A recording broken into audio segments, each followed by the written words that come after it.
Welcome to The Most Important Thing. I'm Danielle. And I'm Greg Bott. And together, we're exploring family culture in the age of AI. That's right. I've got my Meta Ray-Bans on, ironically, of which I never use any AI features. So let me take those off. But they are the best family photography assistant. So that is why I started with these. I think that every family should have one. It allows me to stay in the moment and shoot my kids without needing to go into my pocket first. That's right. Leave it to Greg to always have the latest technological innovation for both work and home. Yeah, well, we were just joking that the kids got new iPads and new headphones because it's a gift to me. It's not really a gift to them. It's a gift to us, being able to... Daddy, I need you to connect my headphones. Exactly. Yeah. Well, you really took this to the next level because it was Hunter's 8th birthday this past week. Yeah. And she wanted a camera. And Ooh. You did a lot of research on the best camera for kids. And what did you come out with? I said, Hunter, the best camera for kids, the best camera is an iPhone. And I'm going to figure out how to lock down this sucker so that it is just a camera for you. So that's right. You heard correctly. Hunter Neufeld currently owns an iPhone, and not even a very old one. No, she's got a 15 Pro. So that's a very recent device. It was your old phone. And she's very happy. I'm very happy. Obviously, she's very happy. I'm very happy that I can lock down all of the controls and apps. Apple's done a pretty good job of figuring this out. And I was like, this is a solved problem. We have an 8-year-old that doesn't really care about the apps, but does care about video and photography. So let's just give her this and get rid of the apps. Yeah, so stay tuned. We gave our 8-year-old an iPhone, and she definitely had a lot of excitement about the form factor for the first 24 hours, but it wore off pretty quickly. It did. And it's funny, Jade keeps correcting Hunter when she calls it a phone. She says, it's a device. That's right. She's right. She's right. So I guess the plan for us is to give her the phone now, as a form factor that can only do cameras, so videos and photos. Mm-hmm. But that hopefully she will, well, one, because it was the best technology available, right? We didn't really feel like spending a couple $100 on a joke of a kid camera. Right. But the idea being that she can kind of grow with the phone, that will keep it developmentally appropriate. So right now she has no way of communicating with the outside world, right? But that over time we will build on to this device and make it, and it will grow with her. Exactly. Which I haven't really heard people talking about. So I'm excited. I think that we're kind of on a new frontier here, and a little nervous because I thought you were nuts at first, but we'll see. We'll see. I mean, we can always walk it back. We've created a system for her to score herself on how well she does on her morning checklist. And if she doesn't score very well, she's not going to be able to use that phone that day, and she knows that. So that's another incentive that we've created here around this device. And if it comes up that we need to pivot, we will. Hardware aside, what we wanted to talk about today is family life in the age of AI. So we came up with this episode because we've been asked a lot. Yeah. Recently, especially like, how do you use AI in the home?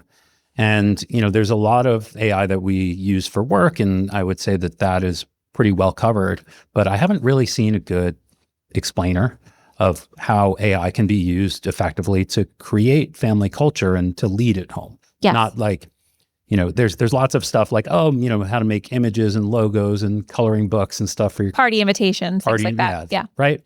But this is brand new for all of us, right? It was November 2022. So it's been 3 years since ChatGPT came out.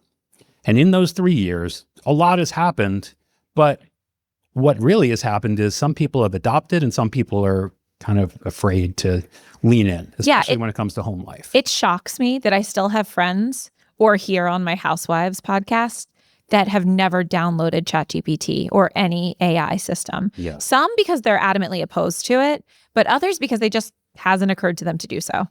Yeah. And, I can't blame them. Like, it is wild to me being on the frontier of technology that people wouldn't adopt. But I think back to my parents and the internet, and they were pretty forward thinking, and they got on AOL, fairly early, but it was a scary time and place. They didn't know how to manage it for themselves. They certainly didn't know how to manage it for me and my brother. Sure. And we got into all sorts of trouble online. This is a hairy topic, and this is our generation's version of the internet.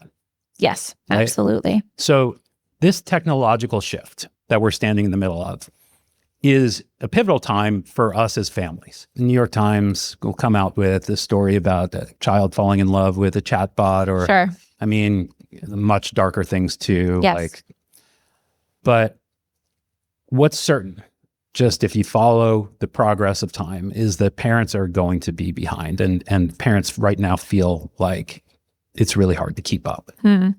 So, I mean, I certainly do. Like, and I work in this stuff. Like, I use this for home life. But had I not stumbled into some things from work and brought them into the home life, I probably wouldn't have known where to get started.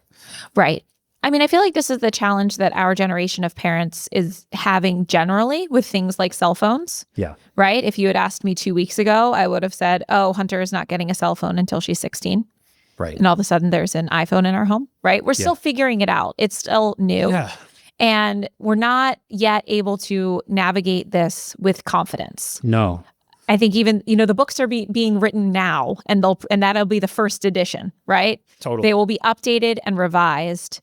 And so this is just for us, I think, when we sit back and think about our family culture, do we want to be the people that are fearful of the next great technology wave?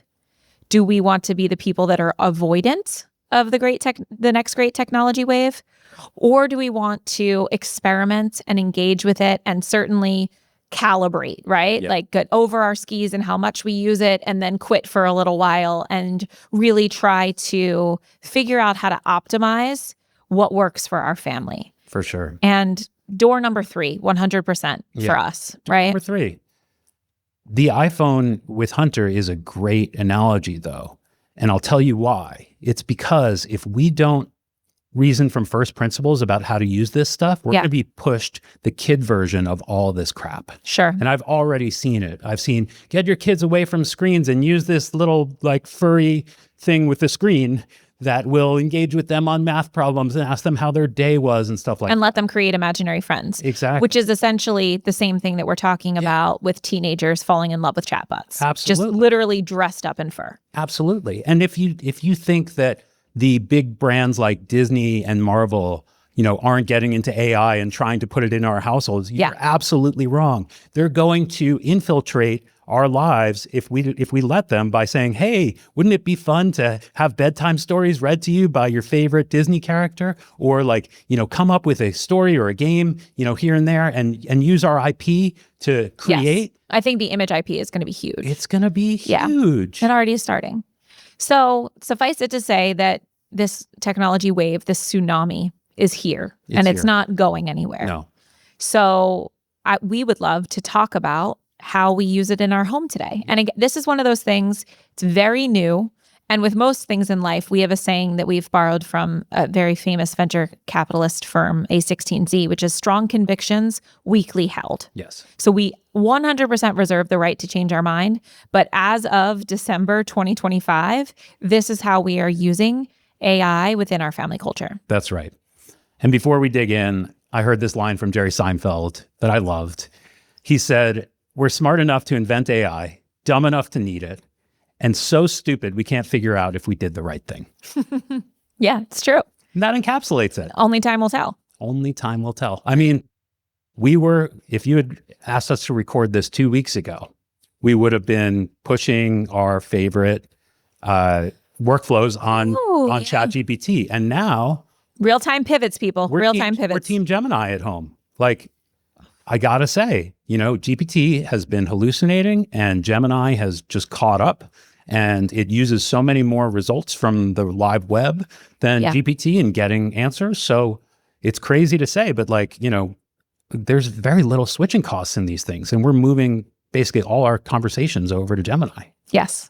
It actually ties into the things that we've been talking about these past couple of weeks with the shadow side of things. I think that for some people, some of my friends even that I know, like this LLM AI wave is really, it's looming, it's lurking in the shadows. And so a lot of what we want to do today is really make it explicit, right? Bring it into the light, show you that it's not that scary and that there are ways to incorporate it into our workflows while still maintaining agency and ultimate decision-making authority. That's right. Right? We're not suggesting that AI should take over our thinking, right? Oh, absolutely not.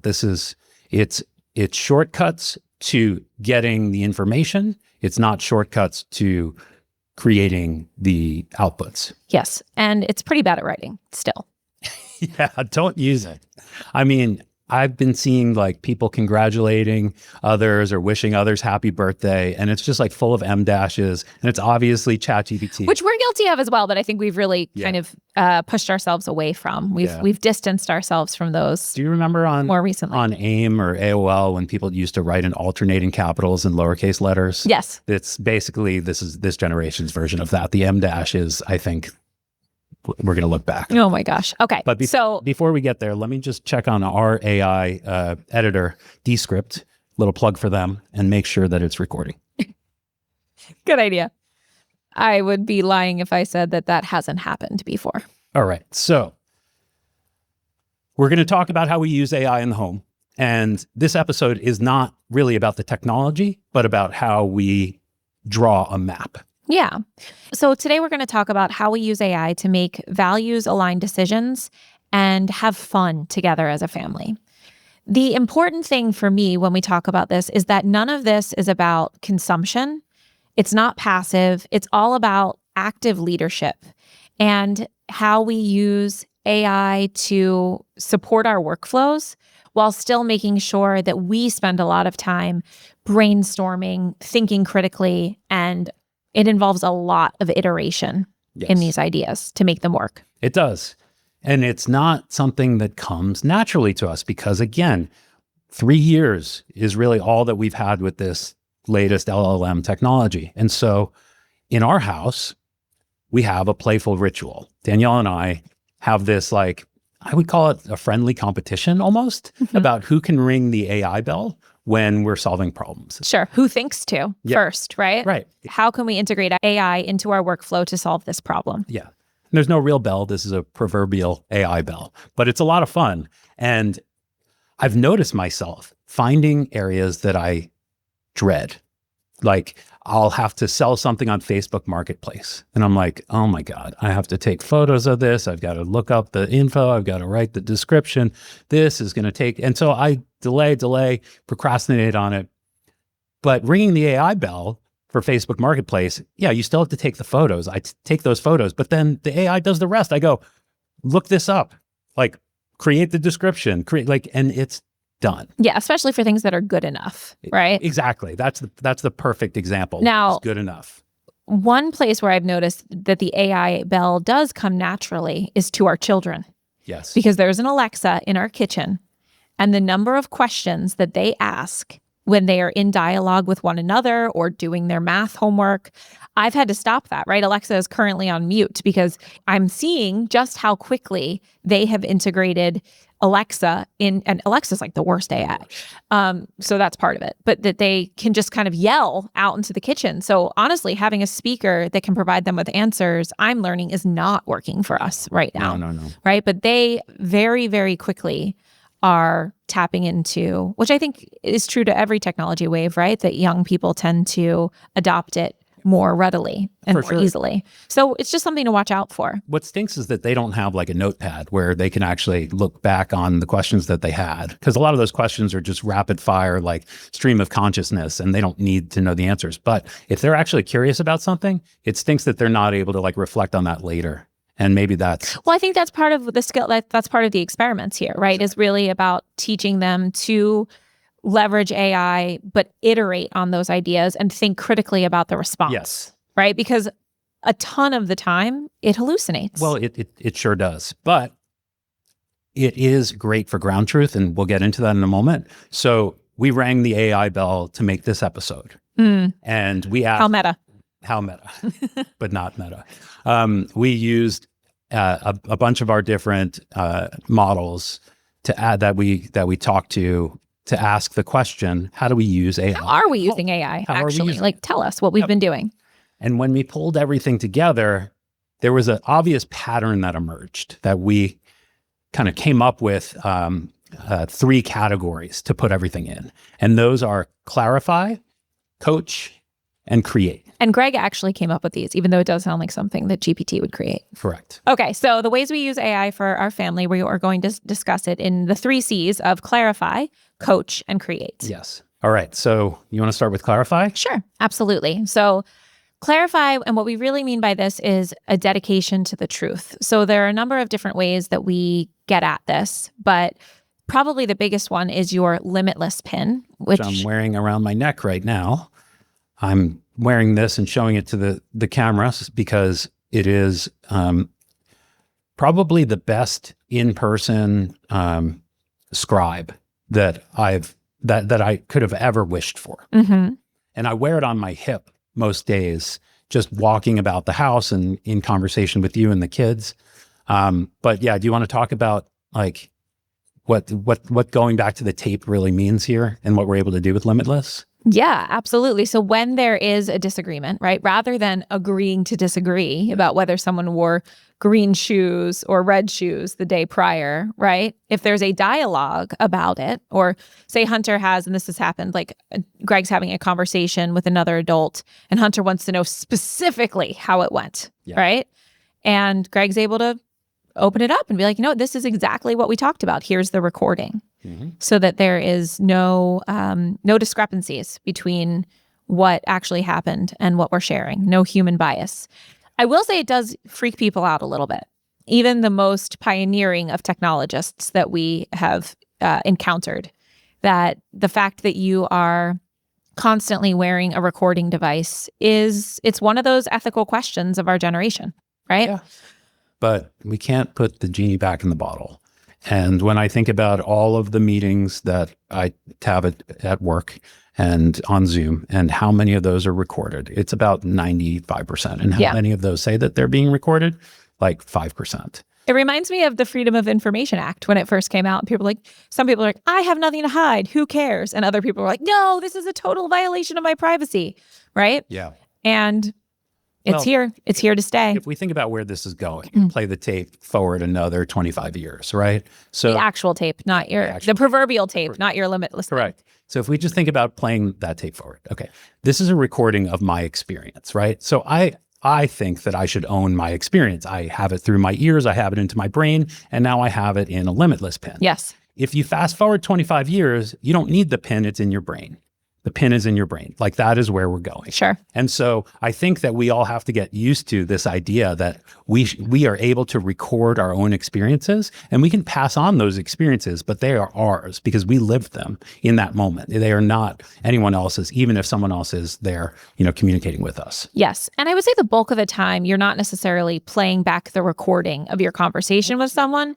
Typically what's happening is you and I are having a conversation while we're on our run that moves into the bathroom, that moves into the kitchen. And we're like, wait, we had so many good ideas about work, about family life, about this podcast during that time. Yeah. And Greg can get a summary of that from the Limitless pin. So no longer are we concerned that we will lose or have to rehash conversations that we've already had. It was like, what did we decide? What was that great phrase? Oh, it's here. It's right here. And I never have to have that fear of like missing that piece of information or forgetting it where I'm not able to stay present the rest of the time. Mm-hmm. Do you want to talk a little bit about your workflow, like how you actually use it? Honestly, I let this be a passive device that is able to push information back to me. So it will push information in the app saying, hey, here was a summary of your day yesterday. You had a nice family day. You guys, went to the park and you picked up trash and then you went and gave out cookies. And it was a lovely, different kind of Thanksgiving, for example. Mm-hmm. Then it'll say, here are some opportunities that were missed where you could have connected, or here are, some other things. So Limitless just gives me like a summary of how my day went, and it helps me remember and query it back when I want to go back into the past. Mm-hmm, mm-hmm. Okay, great. So that's an understanding of Limitless. We also use something called Whisper Flow, yes, which is really talk about shifting our workflows. I hate typing at this point, thanks to Whisper Flow, because now I am able to double tap on my keyboard and dictate what I want to say in an email or a text message or even talking to AI in a way that is so much more effective than whatever Apple has on their talk to text. Yeah. This is not your like iPhone's text to speech. This is an OpenAI model called Whisper that's built into an app, basically that is a wrapper called Whisper Flow that lives on all of your devices. And it takes what you say and makes it actually look like what you meant to say, with punctuation, with meaning, with if you stumble your words, it's not going to include. It lightly changes syntax, I've noticed more recently too, to make things more clear. But I know some people love to send audio messages. I don't know anybody that loves to receive audio messages. And some people really, truly hate them, like Greg. I would prefer to listen to them on like 2x speed. Please don't send anyone an audio message if you're listening to this. Yes. It is an act of torture. Right. But I know some people that do, and they do it because it's easier. And if they're like, say, a busy mom, right. But anyway, I think that Whisper Flow is really the best. I would say that it's the best solution because it's so much more understandable than the voice to text that we have on our phones, like naturally on our phones. And I do use it for communicating with others, but just actually being able to brainstorm my ideas in spoken word as opposed to typing them out has exponentially supported my creativity and work in general. Again, we play the tape through. You don't need to double tap on your keyboard. It's just connected. Yes. Right? So that's what's going to happen. And we're really seeing a glimpse of the future with this advanced AI model called Whisper. Right. Okay. And then so we've talked about the Limitless Pen, Whisper Flow. The third thing that we think about when we think about clarifying is how we can use AI to surface information that would usually be hard to find. Yes, absolutely. And not even talking about deep research, but in looking for things that are extremely important and imperative to get the facts right. So I started kindergarten when I was 4 and I turned 5 in October. In Florida, where we live, the state, according to everything that I had seen and that Danielle had seen, said that kids cannot start kindergarten if they are not 5 before September 1st. And I said, this has to be a solved problem because I think about all the people from the north where it was the 12/31 cutoff that are down here in Florida. And Maverick is ready for kindergarten next year. And so I worked with GPT to figure out how this was actually structured in the state. And it turns out that private schools can accept children at any point, irrespective of when they were born. Which was news not just to us, but also to the director of the private school that we want Maverick to go to next year. So we were able to find the exact statute in the Florida Constitution that proved that Maverick could enter kindergarten. We brought it to the administrator and she was like, wow, this is so helpful. I've been turning kids away. I'm calling the Department of Education to confirm that this is correct, even though I've spoken with them before, right? Right. And so we made change here. Yes, huge change, not just for our family, but for the school itself, right? There was a misunderstanding because if you don't have a full-time clerk on your payroll, who has time to go through the Florida statutes, right? That said, the most important thing about when we surface information using AI is to verify, verify, verify. Yes. Like I would not even say trust but verify. I would say hallucinations aren't just real, they are common. So make sure that you always go back to the ground truth. Yes. These models are 3 years old and don't trust a 3-year-old anything with anything. Yeah. But it can be really helpful in surfacing information as long as we also verify through legitimate sources. Yes. Right? Correct. Okay. So that's clarify. Yep. And then the second aspect or the second way that we use AI for our family is really around coaching. Yes. And this is a lot of the time turning the ground truth into insights for our family. Exactly. So back to the Limitless Pen, which is playing back the tape, but also there's coaching involved where I can say, hey, was there an opportunity for me to connect better with Maverick in some way? Or sometimes I just get pushed, hey, here's a summary of your day. And by the way, it looks like you really struggled with Hunter. And maybe this was a missed opportunity that you two might want to look to connect on next time. Or I know, Limitless, you've been around this past 5-day weekend when Hunter and Maverick have gotten into it a lot. Can you give us an understanding from your perspective on what is happening and some possible ideas for supporting them? Yes. And that was really cool. That was a real one that we used just yesterday. And it was important for us to do it as a family, right? So that everyone could hear an unbiased account without judgment or criticism of what has been happening, and some ideas that then we were able to brainstorm additional ideas of how to support them specifically. But having Hunter and Maverick be able to hear an unbiased account of their behavior, like a neutral third party, if you will, really laid the foundation for them to support each other. And it's only been 36, 48 hours since we had that conversation. But I do think that it really started to change things for them. And I know now what to look for. They called it Limitless called it overlapping dominant personalities. And that the vast majority of the fights that they're getting into start as power struggles. And so now I've already started to see, even if I'm going, which is not the best parenting in the world, right? But like when I start to see the struggles, it really has helped me to know what to look out for. Yeah, totally. 2 points on that. One, I should have asked it to explain it like I'm 4 or something like that. You could have, yeah. That was a miss. We do that often, and that is another good use on all of these things. Is just like there's a question, explain it like. Well, on that note, though, I think giving any AI directive, like you are a world-class X, you are a world-class podcast coach. Yes. And producer, how would you say this? You are a world-class journalist, right? Like uncover X for me. Exactly. Making sure that it knows not just who the audience is, but like who to really embody.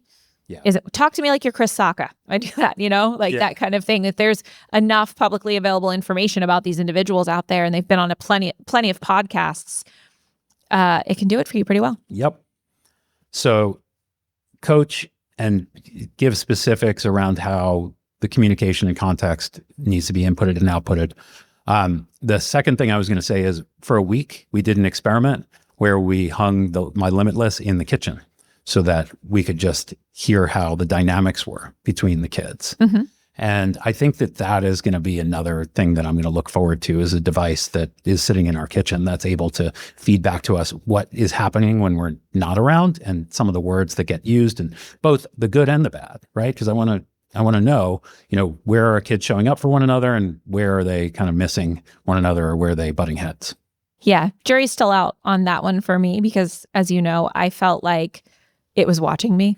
Well, and I was uncomfortable. I know. It's one thing if I can forget that it exists and go back to my real self, but I felt like I was a bit performative or really stunted in the way I was responding because I was nervous about it judging me. I totally understand. And hence why I want it for not as a babysitter, but when we go out for a run, on the weekend and the kids are home, putting it in the kitchen and just hearing how things are going. Yeah, maybe. So another way that we have used AI as a coach is as a guidance counselor for Hunter and for Jade, right? Always with us alongside of them. Yes. This is not teenagers falling in love with chatbots. This is sometimes going back to that neutral third party with, by the way, beautiful verbiage and perfect intonation to provide empathy and validation and support. Just to ask questions. Yeah. And to work through problems with us sitting alongside. And it's almost like a family therapist, if you will, for really low stakes situations something may have happened at school where they will just listen to a third party more than they will listen to my advice, or just express their feelings in a way that maybe they weren't when they were staring directly at me. Yeah. No, I completely agree. And I think that this supervised use of a large language model, parents and child, is so much better than what they're going to push out there around child therapy with AI. Yikes. Or family therapy with AI. Because honestly, like once you start giving your power over to something because you're calling it a therapist, that's when you really run into. Well, we struggle with that with humans as well, right? Even when you, I think giving your power over to a human therapist is also a challenge. Exactly. And I think what we want to do, same thing as we are with the iPhone from a hardware perspective, is that we want to support and guide our children in a developmentally appropriate way to use these tools while maintaining agency, autonomy, boundaries, and the ability to think critically about, okay, was that a good idea? Let me repeat that back to myself. Like, was that a hallucination? Was that just off? Does that resonate with me? But to tell you the truth, it's not that different than a human therapist who has no idea what you're thinking either, right? I mean, you and I have both bullshitted and manipulated therapists very easily. Right? Mm-hmm. So I don't see how it's going to be any different with a chatbot because they don't really know. Nobody really knows what's going on in your head. But learning to leverage this tool in a developmentally appropriate way as a family early on makes sense for us. It sure does. It really does. And similarly, health coaching. So as far as health troubleshooting, I do think it's a slippery slope. And I think both of us have come to, well, we've gone down the rabbit hole of, is this the thing that's giving me a stomach ache? Is this the thing that's not helping me sleep? And it's like, yes, absolutely, that is the problem. And it's really just a very big too much. Health spiral. So as we talk about like kind of being in this dance with AI, I think that, and we calibrate our use of it, I personally am staying away from health coaching. And so we are like learning in real time. Yeah. However, when Maverick slammed his head, when we were on a boat in the middle of the Intracoastal, nowhere close to where we came from. And he started to get a giant welt on his head and we were scared out of our minds, talking to GPT about what actually just happened and whether or not we needed to like get an emergency airlift situation or we were okay was so powerful. So powerful. And the more context, the better. So multimodal, photos, videos, whatever we have on hand, like the more context is going to be better. And taking a photo of the back of his head and being like, he just slammed his head. Look at this. It's incredibly powerful. Yeah, it was so comforting. And, I've had some time to reflect more recently on Jade's birth and the, potential malpractice that we were a part of. Yeah. And I realized that it is so incredibly unlikely that we would have had that same situation today. Because if we had said, I seem to have white coat high blood pressure and panic in the office, they want to induce me, what should I do? It would have told us the truth, which is that medical best practice says you should have a 24-hour urine test, right? Yeah. I mean, and this is what I mean by when you have zero information available to you because you're in panic mode and this is only your second birth ever, or you're in the middle of the Intracoastal and your kid has hit their head, it can be extremely clarifying and supportive just to know, like just to gather some baseline level of information around what is supposed to be done if you are a patient or what you should do as the parent. Totally. I can't believe that 2019 is basically the before times. Yeah, I'm forgiving myself for this, but I also am just like, gosh darn it, 3 years later, and we never, ever would have had that traumatic experience. They were like sanitizing the scalpel with like some alcohol and giving you a piece of wood to bite down on. Yeah, right. That's laughing gas. Laughing gas. That's basically what it feels like. What it feels yeah, like. Now have this power. It must also be awful for doctors right now because we are in this like forming phase of AI where I'm sure tons of patients are coming in and like, GPT tells me to do X. And they're like, I don't know, maybe my 30 years of experience tell me to do Y. Yep. So I feel for you in the medical system out there. And I'm really glad that we as patients have more opportunity to get up to speed on our own health more quickly. Yep. Okay, so number 3 is create. This is obviously my favorite one. And I feel like something that a lot of people know about. I've heard some friends say, I tell it what's in my refrigerator and it comes up with a recipe. Or for us a couple of years ago, we made this awesome scavenger hunt for Christmas morning. These are some like really fun ways to extend our own creativity. I also think that this gets to a bigger concept, which is that we've talked about as a family, which is that we want to become and really step into our role as a creator family, not a consumer family. Yes. Because with social media, with AI, there is more content out there than ever that is ripe for consumption. Yep. But we, in the same way that we didn't give our kids toys with batteries where you can push lots of buttons because it's very passive, and we chose to give them open-ended toys that allow for active play. We want to get them creating simple things right now, right? But creating videos, creating tour guides, creating Lego designs that are really an effort to work with the AI so that they, one, develop an understanding of what's involved when they do consume, but two, think more about how they don't really have to consume because they can create. Yeah. Okay, so some ways that we have been creators as opposed to consumers have been like when we went to the Kennedy Space Center, Hunter very quickly created a tour guide of it, I guess you would say, through a series of different videos. And then we helped her put that all together with edits. We did the same thing for Thanksgiving this year when we had a gratitude table and gave away free cookies. She asked everyone that came up what they were grateful for, and then we were able to put together a little video for her very easily. Yes. I just love to see them create and think about creating as their instinct now. Yes, I agree. And just to double click on the table for a moment. So as you mentioned, Greg, this past weekend for Thanksgiving, we did a park cleanup and little gratitude trail and sidewalk talk. And then in the afternoon, we gave away free cookies at a gratitude table. All of those ideas were AI generated. Yeah. There were also about 100 other bad ideas or ones that we did not choose. And I did feed it, this is how we want to spend our day, giving back in service in the community, being outside, focusing on gratitude. Here are some of the things that we care about, right? And so guiding it and brainstorming with it. But I have to tell you, I would not have thought of a park cleanup, a gratitude walk, or a gratitude table on my own. It's so cool. And so thanks be to AI. Yeah. Also, there's some switching costs here. I said there are no switching costs, but there are some because the models do get to know us as people and kind of the types of things that we gravitate towards.